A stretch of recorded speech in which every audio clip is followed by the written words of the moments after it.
In the heart of the bustling metropolis, where neon lights painted the night sky in a kaleidoscope of colors, resided a woman known simply as Madame Keres. Her name was whispered in hushed tones, a mix of reverence and fear. She was a seer, a fortune-teller whose predictions were uncanny in their accuracy. People flocked to her, desperate for glimpses into the future, oblivious to the darkness that lurked behind her enigmatic smile. Detective Hugo Wilson was a man of science, not superstition. Fortune-telling was a charlatan's game, a mere trick of the mind, yet he couldn't ignore the pattern. Every time a major crime shook the city, Madame Keres' name surfaced. Her prophecies, vague and cryptic as they seemed, always hinted at the crime before it happened. The latest case was particularly disturbing. A young woman, a rising star in the fashion industry, had been found brutally murdered in her penthouse. The police were baffled. There were no signs of forced entry, no witnesses, and no apparent motive. But then, a news report flashed across the screen. Madame Keres had predicted a fiery fall for a rising star. Wilson was intrigued. He decided to visit Madame Keres. Her lair was a dimly lit room, filled with the scent of incense and the eerie glow of candles. The woman herself was striking, with eyes that seemed to hold the depths of an ocean. "You seek answers, detective," she said, her voice like velvet. "I can see it in your eyes." Wilson scoffed inwardly. "I seek facts, Madame Keres, not fairy tales." Her smile was enigmatic. "Facts are often illusions, detective. The truth lies deeper, in shadows unseen." He dismissed her words as a clever ploy, but couldn't shake the feeling that there was more to her than met the eye. Meanwhile, Father Pietro, a renowned exorcist, had been monitoring the city's crime rate with growing concern. He sensed a darkness, a malevolent force growing stronger with each passing day. His prayers led him to Madame Keres. He saw in her eyes a torment, a struggle against something sinister. Father Pietro approached Wilson, convinced that the crimes were connected to a demonic entity. Wilson was skeptical but agreed to work with the priest.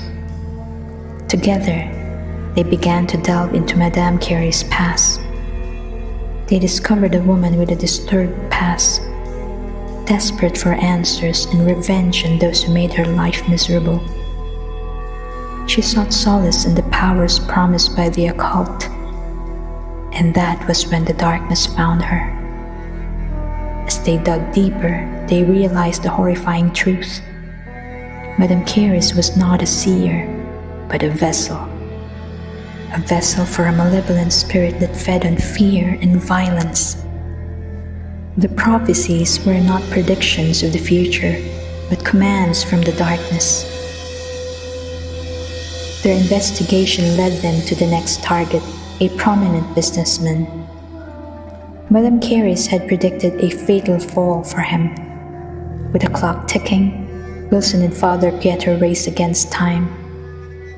They managed to infiltrate Madame Keres' inner circle, discovering a hidden room filled with occult symbols and the chilling aura of evil. As they confronted Madame Keres, the woman's eyes turned black, her voice replaced by a guttural growl. The room erupted in chaos. Father Pietro, with unwavering faith, began the exorcism. It was a battle of epic proportions, a clash between good and evil. The prayers the priest uttered sounded like roaring thunder in the woman's ears.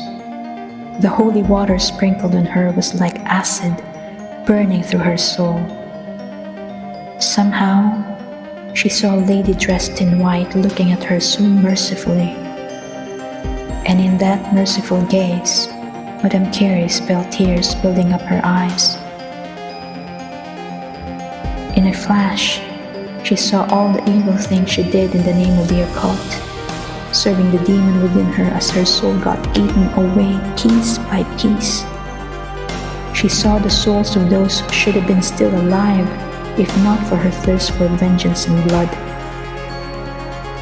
With one last barrage of prayers and splash of water, the fire of conscience burned her very heart, and the demon inside her squealed like a dying pig before it came out of her. In the end, the darkness was vanquished. Madame Keres collapsed, her body exhausted, but finally free from the demon that possessed her for such a long time. Realizing what happened to her, the gravity of her evil deeds, and how close she was to the fires of hell, she decided to pay for her sins behind bars and begin a new life.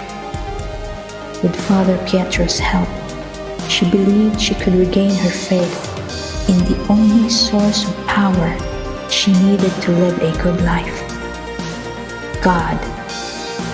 She was free, and so was the city that was saved from further bloodshed. As the first rays of dawn touched the city, Wilson stood on the rooftop, overlooking the sprawling metropolis. He had seen the darkness, the evil that lurked in the shadows, and he had learned a valuable lesson. Sometimes, the truth is stranger, more terrifying than fiction. From that day forward, Wilson approached his work with a new respect for the unknown. And though he never fully embraced the world of the supernatural, he knew that there were forces at play beyond human comprehension. And sometimes, it took a man of science and a man of faith to confront them. The city slept, unaware of the battle that had raged within its heart. But as the sun rose, casting its golden light over the metropolis, a sense of peace descended. The darkness had been banished, and even if it did return one day, Father Pietro had faith that everything will be all right, because he would be ready, the warrior of light.